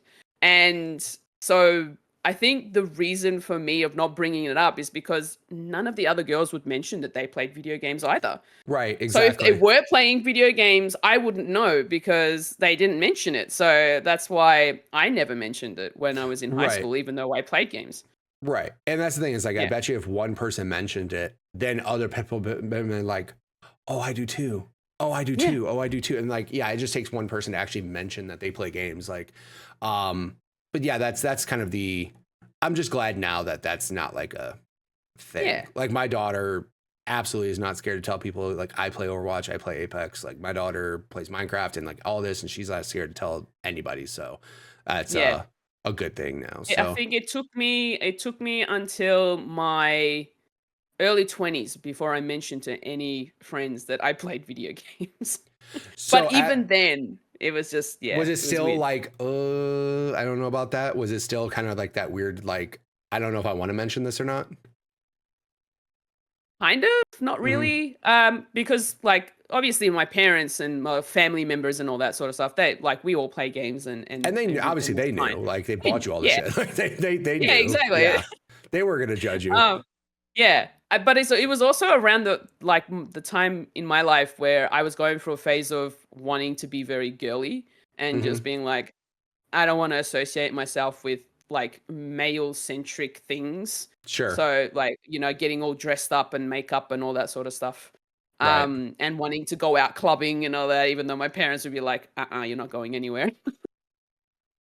She went through her phase where she's like, I'm gonna go out and party and put on my hot girl dress. That's when I become the rebel. They're like, where's the girl that used to play Anna Kournikova tennis, damn it? Where's that girl at? Right? Like, I didn't want to stay home. Oh, no. I mean, also, yeah, that was me a lot, though. Like, when like I said, I would get off school and I would just be like, cool, I'm going skateboarding until the sun goes down. Like, I'm not home. I'm fucking somewhere else in town skateboarding. And if I don't come home, then you can worry. But like, I always came home and just slept. And yeah, I was never really like at home. I was just always somewhere else. So always worked out for me. I had fun. So you mentioned, so obviously PS2, did you ever, so during that time like you had just mentioned, was that a time where you kind of stopped playing games, or were you consistently playing games like pretty much from then on out? It wasn't consistent. It was actually very inconsistent. Got it. I do remember getting other consoles. Like I remember getting the Wii at some point. My dad got the Wii because he wanted to play Wii Sports. Of course. And Wii Play, which was his favorite game to play. Nice. And then so we had that. And then at some point, I think I would have been working, so I would have been making my own money by then, right? Because I had finished high school. I ended up getting the PS3 Slim, of course, because fuck that OG version, got to get the Slim, right? No. I hear you. And it was so expensive too, like $1,000 for the freaking monster of a box, and I'm like, nah. Yeah. PlayStation 3 had a set of nuts on them to say you'll get a second job and you'll enjoy it working hard to get this PS3. I remember that was a fucking sentence. It's like one of the all-time worst thing a video game exec could ever fucking say is you'll get a second job to get one. Like, will I? Go to hell. How about that? And then they humbled real fast and they're like, oh, we're so sorry. We'll drop the price. We're so sorry. Same thing with like when the Xbox One got announced. And there was like all the rumors of like online always and all this stuff. Yeah. And that's what like killed the Xbox One. But then the executive says, well, we have a great console if you don't want online always. It's called the Xbox 360. I was like, you stupid motherfucker. You just ruined this whole generation with what you're saying. It's like executives, some reason, and you know what it is? I figured out it's the third console curse. PS1, 2, phenomenal. Got to PS3, they got cocky. They had to get humbled. Xbox, original Xbox, good. 360, phenomenal. Great console. Xbox One, their third version of it, they got cocky. I'm like, you can't fucking do that. You got to stay humble. You got to stay humble the whole goddamn way. You can't get cocky. For Nintendo, it was Wii U because they just sold a billion Wiis and they're like, people will buy this. And no one gave a shit about that thing. And they were just like, I did. You know what's crazy? I had one and it had decent games, but like the problem was it obviously was their version of trying to make the Switch. They just couldn't figure it out, right? But the whole idea of us like wanting this thing to be the Switch and then eventually the Switch happening and we're all just like, yeah, see, this is the fucking thing that we wanted, not whatever you were trying with that. Wii U was the prototype. Exactly, it really was. And I remember like people were like, oh, cool, I'm just going to take this thing to the bathroom and go play Mario on it while I'm at home and stuff. Like that was the biggest thing. And people were like, oh, I can just take this thing anywhere. And again, I loved it so much. It somewhat worked. Yeah, somewhat. No, it worked fine for me. For me, it was more of like what ended up happening was when the Wii U came out and they brought out the black Wii U. I was like, "Ooh, this looks really cool." And by then, I'm making adult money, so I'm like, I can spend money. Exactly. And do what I want. And at the time, I also had a DS Lite. So before I bought this Wii U, in order to get the Wii U, I traded in the Wii that my dad bought with my DS Lite and the game. Actually, no, I kept the games. But I traded in the Wii, the DS Lite, and the Wii Fit board. Great. Went to EB, did the trade, and got the Wii U. And my dad flipped. He's like, what'd you do? Why'd you get this one? The Wii was fine. I'm like, Dad, relax. You can play the old Wii games on this one too. Right. It's fine. Was he cool with that after? No. He was still like, it was about the money because he's like, you spent more money to get this console. I'm like, Dad, I took them the old one. They gave me money for those ones to put towards this one. Right. But you can still play your your Wii games on this one. Right. It took him a while to understand what I said. Well, I was gonna say the other thing too is he's probably pissed because he didn't give a shit about anything new. He was just like, I just want to keep playing Wii Play, thank you. Like, why are you fucking spending money for me to play the same thing I want to play, right? That's exactly what happened. That's exactly what happened. I ended up having to keep one of the Wii remotes, but had to get the Wii U attachment for the Wii remote to play so they could be played on the Wii U. Yeah. Which also came with this extra long silicon case. Yeah, I remember that. Yeah. The Motion Plus, I think it was called. Yeah. Motion Plus. Yeah, Motion Plus. Yeah. Jesus. Yeah. Jesus. And it was like, I think once I got my dad to understand that he could still use the Wii remote and the nunchuck to play Wii Play. Right. He's like, I think he was okay with it. He's like, how do you do this? I'm like, just chuck the disc in, let it. Just the same shit, Dad. It's the same thing. It's the same thing. It's just a different looking box, but it does the same damn thing. Go ahead. But also, I can imagine like trading in that. And again, your dad's probably just panicking because he just wants to play Wii Play. He doesn't. Yeah. He doesn't give a shit about new Mario Brothers U. He doesn't give a shit about Mario Kart 8. The thing that's crazy is like the only thing I'll say about the Wii U, I refuse to buy a Wii U with my money. Now, what I mean by that is my work had like a point system where like they'd recognize you get points. These points you can go on this website and redeem things. I refused to buy a Wii U, but a Wii U got added to that redeem site. And I was like, yeah, why not? So I got it from there. And the Wii U had good games on it. It was just the concept of that console was just not executed well, in my I opinion. actually really enjoyed it because it gave me the opportunity to play games on the gamepad Right. without having to worry about the TV. Sure. And especially when my dad was using it to watch something on it. So I'm like, Sure. okay, well, dad's watching something. I'll take the Wii U, the gamepad, and play this in this room. So Right. that for me was a godsend. I can imagine, yeah. So like my son, like I had just found a picture the other day of my son laying on the ground using my dog as a pillow. Like my dog would lay down and he would just lay on her like this. And there's a picture of him just playing on the Wii U.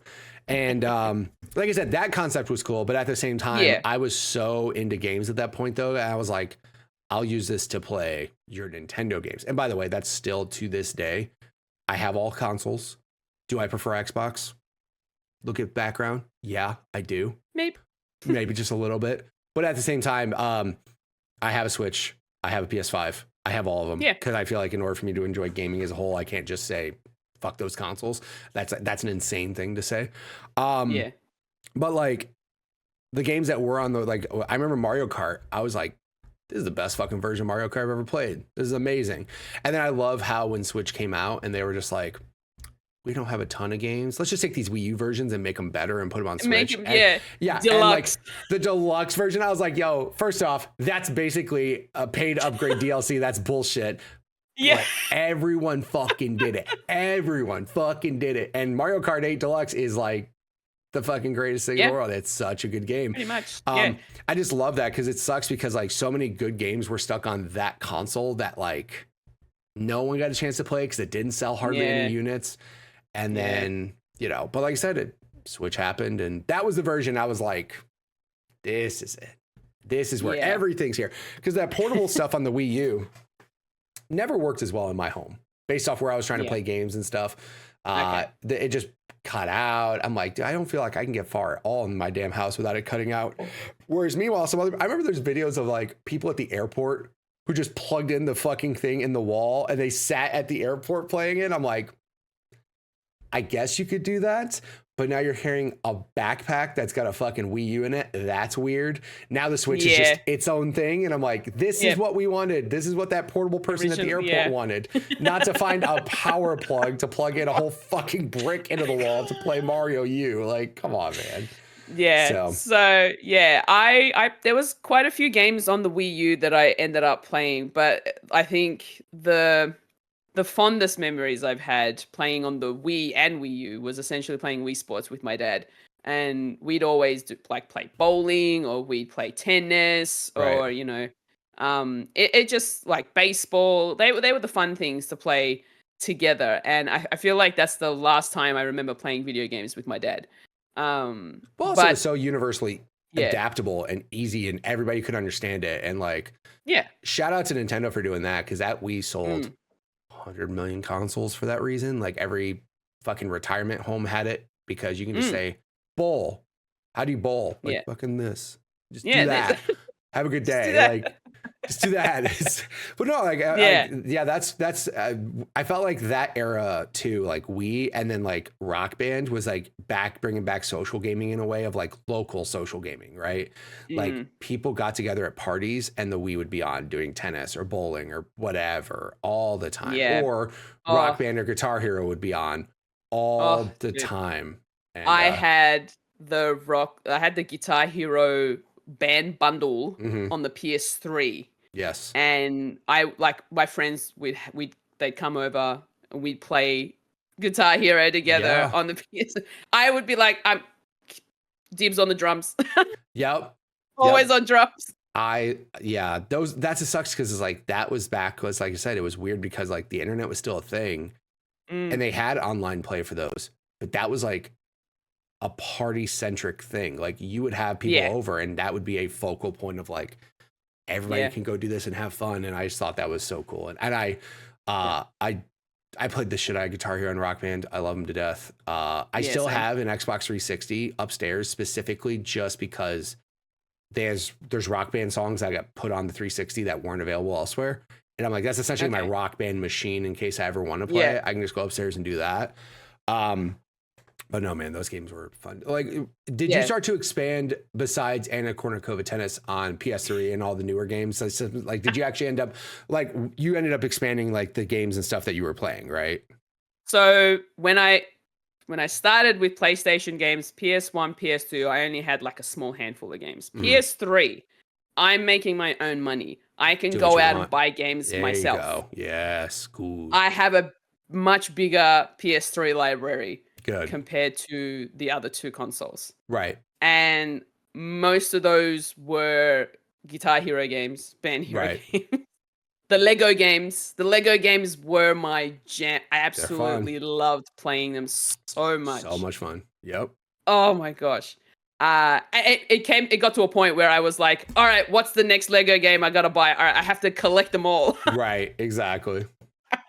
Also, they did a solid job of those two being accessible to anybody as well. They do a great job with those. And also, I like how, like, for the most part, none of them had voice acting. They were just kind of just like little grunts and it was awesome. They did a mumbles.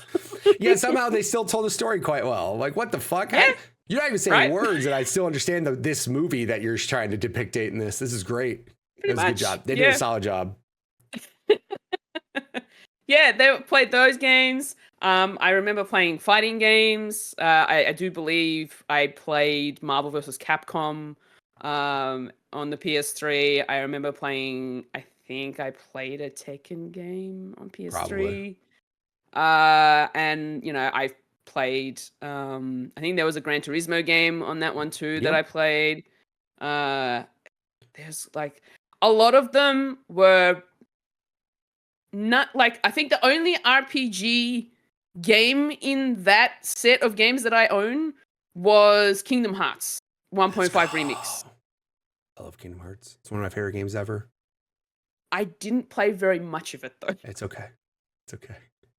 But I ended up getting 2.5 Remix, and that is still sealed to this day. I'm staring at like 10 Kingdom Hearts games on my shelf right now. Like, literally, like, I have a full shelf of Kingdom Hearts stuff.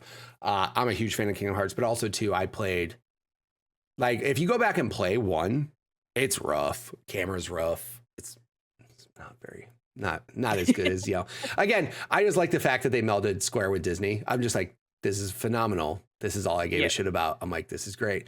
As I get older, like, the newer Kingdom Hearts games definitely are much better as far as the camera and the combat goes and things like that. It's very fun. But it's funny, as much as I love Kingdom Hearts, if you asked me from start to finish, explain the Kingdom Hearts story, I couldn't. No, I'm convinced no one can. I'm convinced. There's a 4-hour, I remember like watching a 4-hour like YouTube Kingdom Hearts story breakdown. And at the end of it, I'm like, still don't get it. Like, I'm sorry. You could go into as much fucking depth as you want into this. I don't think I'll get it. I'm not gonna understand. Can I just play Pirates of the Caribbean in the new version though? That'd be cool, right?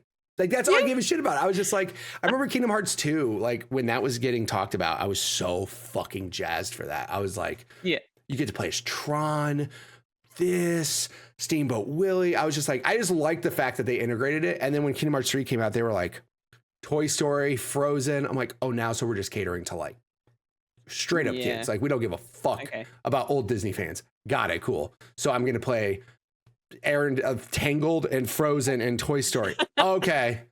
Cool. Yeah. Okay. Do you know how much fucking IP Disney has? And that was when Disney bought Star Wars. So I was just like, just blow every fucking kid's mind and put Disney Kingdom Hearts fan. Just put Star Wars in there. Fuck it. And then they bought Marvel. I'm like, do it. Don't be scared. Don't just put fucking Frozen in there, please. If you could just. I'm not saying Frozen's a bad movie. Frozen's fine. It just doesn't cater to my 30-year-old ass. Like, come on, dude. I need some old Disney shit in there. I don't want Frozen in there.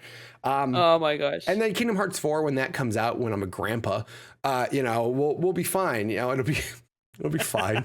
I have no hope for a Kingdom Hearts. I bought a PS3 with the hopes of playing Kingdom Hearts 3 on it, and it fucking skipped that whole generation.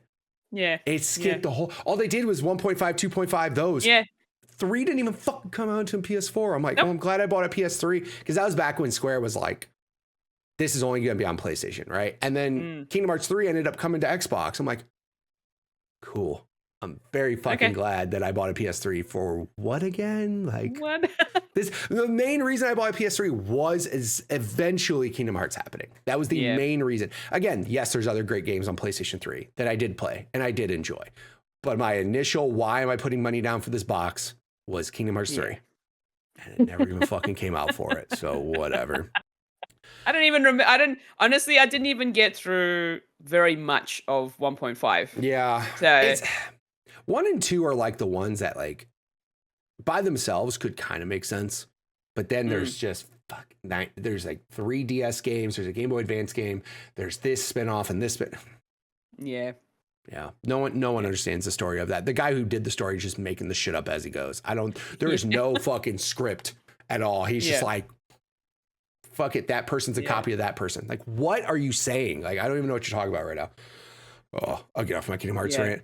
I also remember playing PlayStation Move games. Yes. Like, I used to have those controllers. I don't think I have them anymore. I feel like I may have traded them in for something else. Probably because there was only 5 fucking games that worked with the Move controllers. Like, yeah. Everybody in the world tried to get on that train. As soon as we got that shit going, they were like, Xbox would connect, PlayStation would move. There's still the like funny press conferences of like, you ever see what the bottom of an avatar's foot looks like? And then he does. Do you ever see that video? There's a video of them demonstrating the Kinect for Xbox. And they're like, do you ever wonder what the bottom of an avatar's foot looks like? And he does the motion where he turns around to show his foot. The problem is the live demo above him has the avatar like completely turning and twisting in ways that a normal human doesn't, just to show the bottom of a foot. You're like, you didn't do that same movement up there. If you did that same movement as that avatar, I think you might be in the hospital. It was real bad. I was like, I don't know, maybe not the best. And that's when they stopped doing live demos on the stage, because they used to hand fucking people controllers on the stage and go.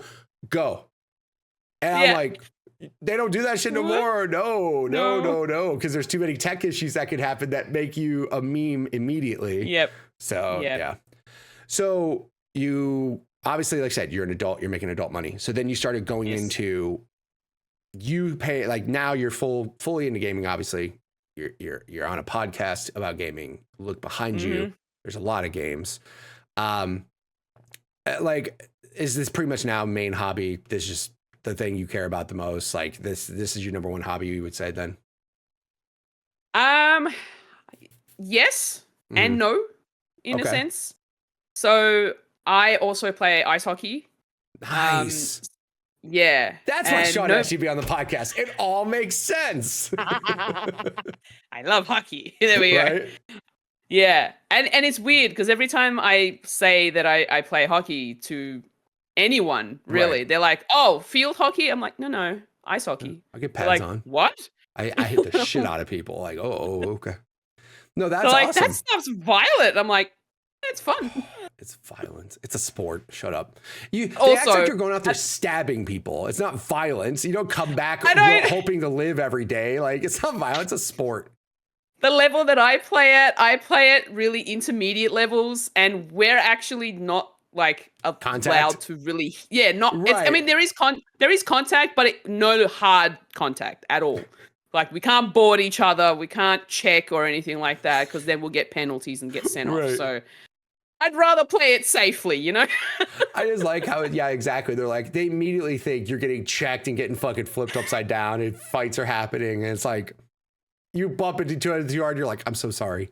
I'm just trying to get the puck. I'm so sorry. How the heck have you not broken a bone yet? And I'm like, well, we're fully kitted up for one. Sure. You're still fully padded. I've got a full face cage on, so my teeth are good. Right, exactly. No, that's great. Yeah. So, no, that's kind of like one of my hobbies.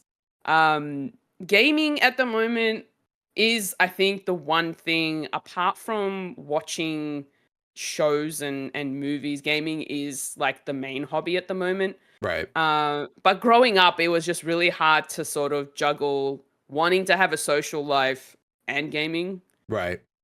Because I really loved I was very outgoing in my 20s. I was always wanting to go out, hang out with my friends, go clubbing or whatever. Sure. Much to my parents' chagrin. Oh, for sure. Yeah. They didn't like that at all. No. So they really wanted me to be an at-home daughter, mostly. Right. Much easier for you to be home and everything. I will say, as a parent to a kid who plays games, that is definitely a thing I don't have to worry about. I'm like, oh, where's my son going to be on a Saturday night? Playing Fallout. Okay. Yeah. He's getting to the point where he wants to take his girlfriend out more, which I appreciate. But now it's weird because like today now, back in my day, we didn't have the internet, so we had to leave the house to talk. Now it's like my father-in-law was kind of like, he should get out more. I'm like, well, he still is interacting with people. But now like the internet, if you're telling 10-year-old me, could you stay home and still play NBA Jam with Gary and Jared and everybody in the neighborhood online? Would you stay home? Yeah.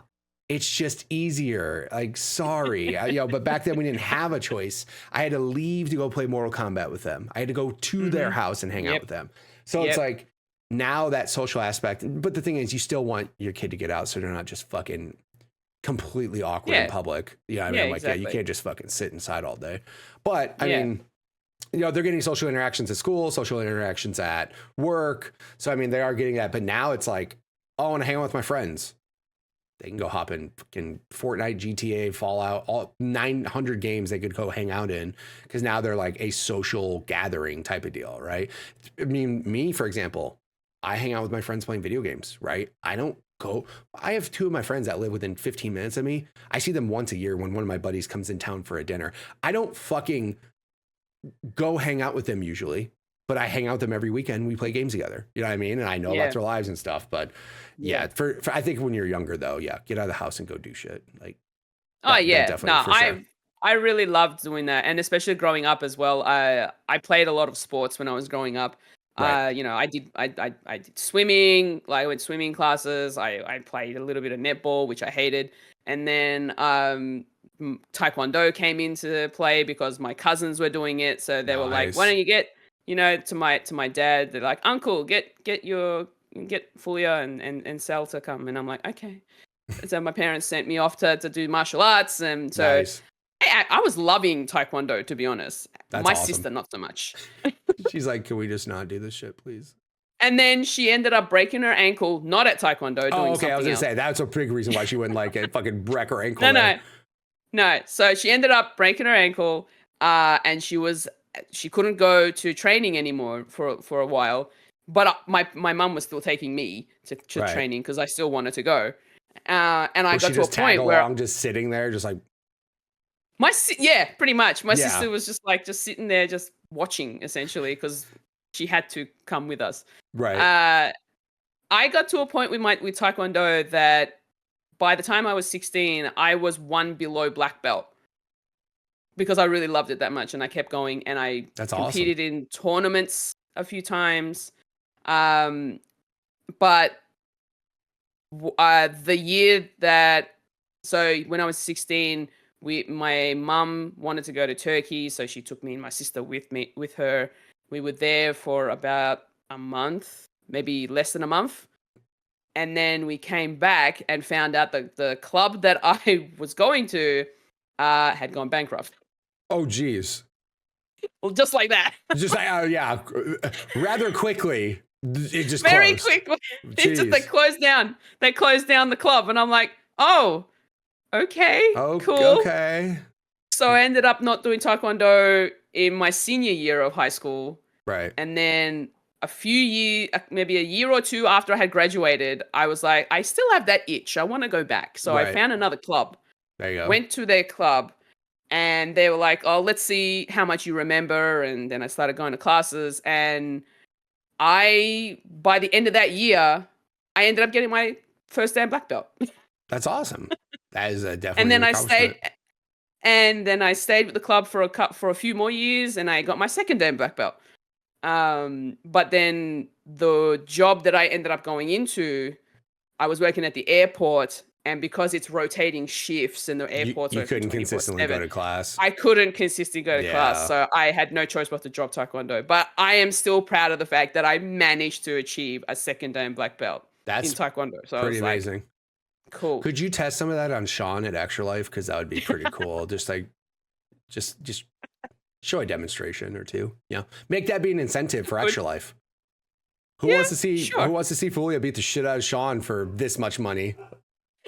How quickly would Sean hit a fucking goal? How quickly would Sean be like, "Oh yeah, we want to see Fulya beat the brakes off Sean"? I don't know. Money For the kids. For the kids, exactly. Do you know what I go through for the kids for my charity stream? Like, what the hell? You know what I'm saying? I've heard.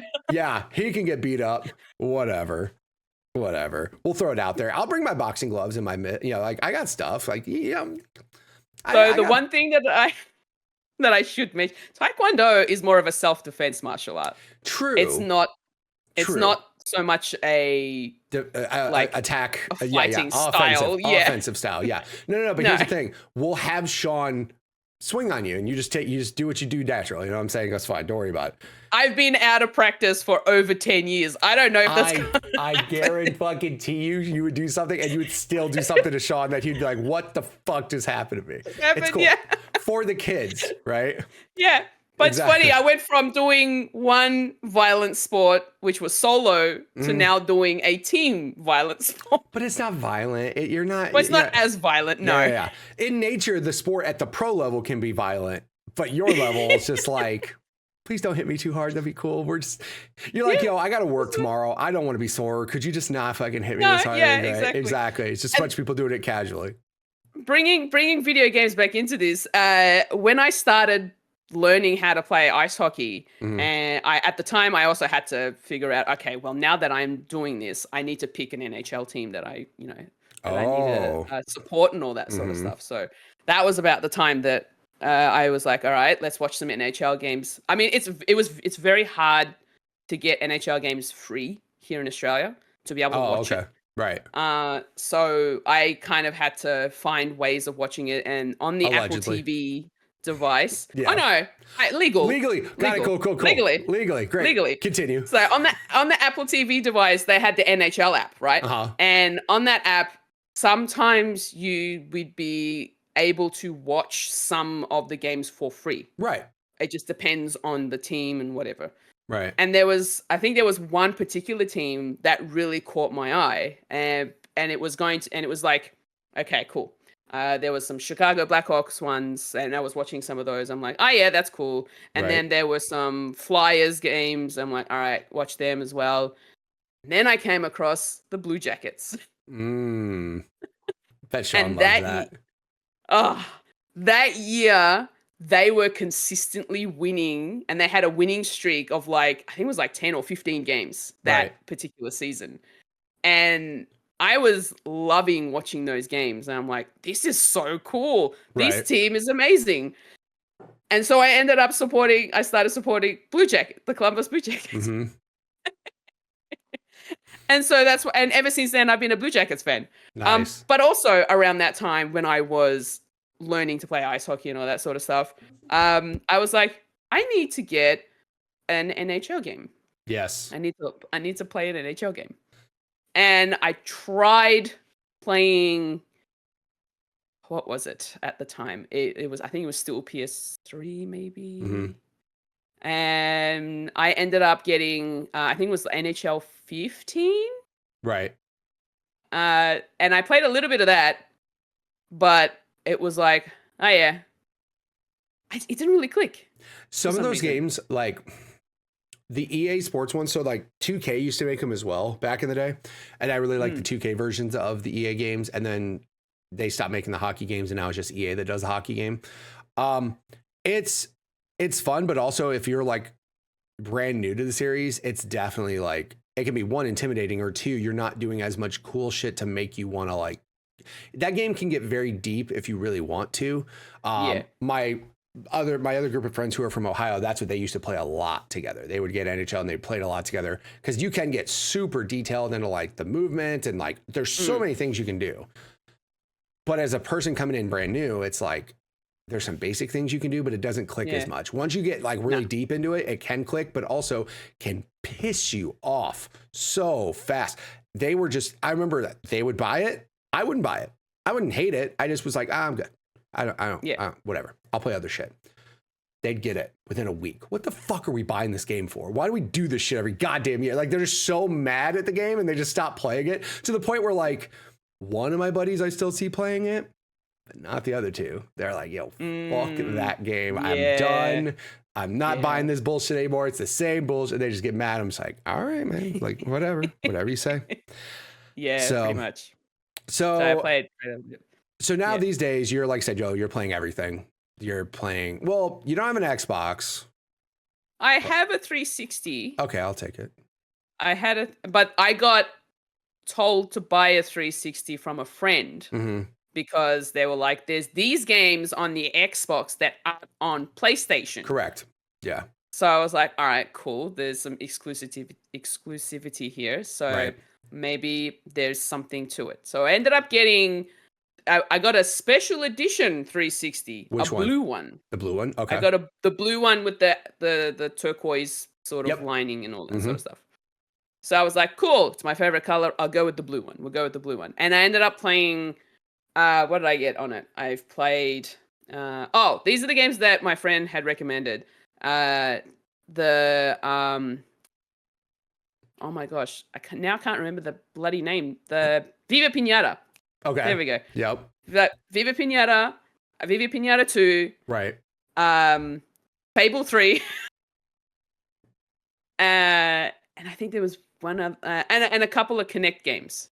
Right. So I ended up having to Kinect. Adopting their Kinect. They're like, you can have mine. I'm like, because they ended up getting another console that came with a Kinect. Oh, okay. So they're like, I have a spare one here. You can have mine. I got you. Right, that makes sense.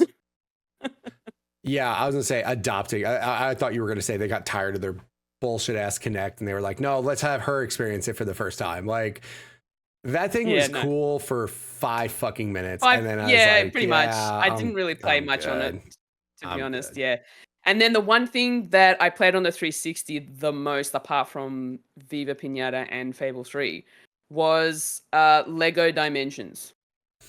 I went hard on buying these for that game. Little itty bitty sets for that shit. Yeah. Yes. And holy crap, I still have them. I bought a DIY cupcake stand, like a plywood one that I painted myself so that I could display all of these little. That's phenomenal. I went so hard on it. It's so funny how one thing happens in gaming, right? Like Guitar Hero. And then everybody's like, holy fuck, we got to make a music game. And then all these people make music games. And then they're just like, we're so sick of music games like 4 years later.